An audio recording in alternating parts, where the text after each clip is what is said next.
बढ़ेंगे आगे। बड़ी खबर चित्तौड़गढ़ से है, जहां पत्नी ने पति को मौत के घाट उतारा। ये बड़ी खबर चित्तौड़गढ़ से मिल रही है। पत्नी ने अपने ही पति को मौत के घाट उतार दिया। कुल्हाड़ी से वार कर गर्दन धड़ से अलग कर दी। हत्या के बाद खुद कुएं में छलांग लगाई। ग्रामीणों ने रस्सी की मदद से महिला को बाहर निकाला। मौके पर पहुंची पुलिस ने महिला को पकड़ा।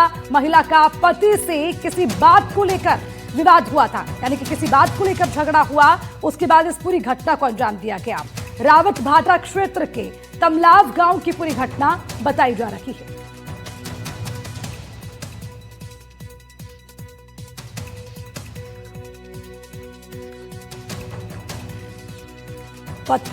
तो वहीं पत्नी ने पति को मौत के घाट उतारा। इससे जुड़ी हुई तस्वीरें भी आपको दिखा रहे हैं। हालांकि इस पूरे घटनाक्रम के पीछे की वजह बताई जा रही है आपस में हुआ विवाद। दोनों के बीच में किसी बात को लेकर झगड़ा हुआ और देखते ही देखते विवाद इतना बढ़ गया कि पत्नी ने अपने पति की गर्दन ही धड़ से अलग कर दी।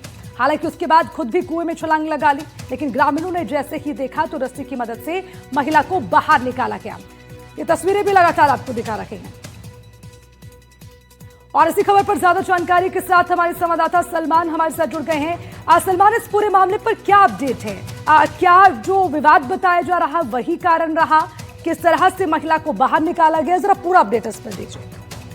देखिए, बता दूं, ये पूरा मामला है रावतभाटा क्षेत्र के थमलाव गांव है, वहां का है, जहां पर एक महिला ने अपने ही पति को कुल्हाड़ी से वार कर उसको गर्दन धड़ से अलग कर दिया है। और उसको लेकर इसके बाद में हत्या के बाद में महिला है उन्होंने पास में ही कुएं के अंदर छलांग लगा दी। तो ग्रामीणों ने उस महिला को फिर बचा लिया। फिलहाल जो है महिला को पुलिस ने हिरासत में ले लिया है। और पुलिस जो है हत्या के पीछे कारणों के जो कारण है, उनकी प्रस्तुतियां क्या रही हैं, इसको लेके अब इसकी जांच में जुट गई है। फिलहाल जो है महिला को हिरासत में ले लिया है। जी सलमान, ये भी आपसे जानना चाहेंगे, देखिए पहले खुद घटनाक्रम को अंजाम दिया, फिर खुद कुएं में जाकर कूद गई, हालांकि ग्रामीणों ने बचाया। तो क्या इसमें पूरे मामले को लेकर आसपास के लोगों से भी पूछताछ हुई है, या इस मामले को लेकर कुछ और बातें निकलकर सामने आई? देखिए, जो ग्रामीण है उनका कहना है कि जो महिला है उसकी पिछले कुछ दिनों से मानसिक स्थिति वो सही नहीं है। ये अभी हाल फिलहाल बताया जा रहा है। और ये बताया जा रहा है कि सुबह मॉर्निंग के टाइम में जो है इनका झगड़ा हुआ था। उसके बाद में ही ये जो महिला थी वो आवेश में आ गई और घर के अंदर रखी कुल्हाड़ी जो उसके अपने पति के ऊपर वार कर दिया और धड़ अलग कर दिया। ठीक है सलमान, धन्यवाद आपका इस खबर पर तमाम जानकारी के लिए। इस पूरे मामले से जुड़ी हुई 2 तस्वीरें भी आपको दिखा दें। कुल्हाड़ी से वार कर अपने ही पति की गर्दन उड़ा दी। इसके पीछे का कारण बताया जा रहा है आपसी विवाद, जिसके बाद इस घटनाक्रम को अंजाम दिया गया।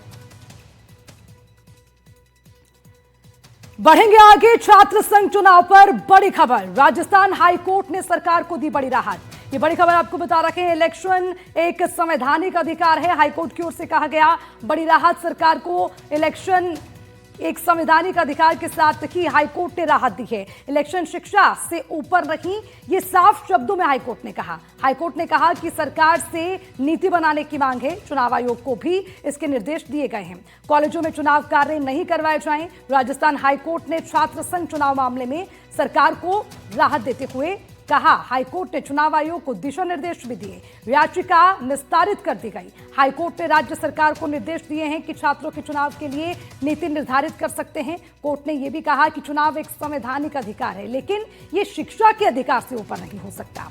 कोर्ट ने चुनाव आयोग को भी दिशा निर्देश दिए हैं कि कॉलेज में चुनाव संबंधी कार्य नहीं होने चाहिए। हाईकोर्ट में जस्टिस उमाशंकर व्यास की एकल पीठ ने यह फैसला सुनाया।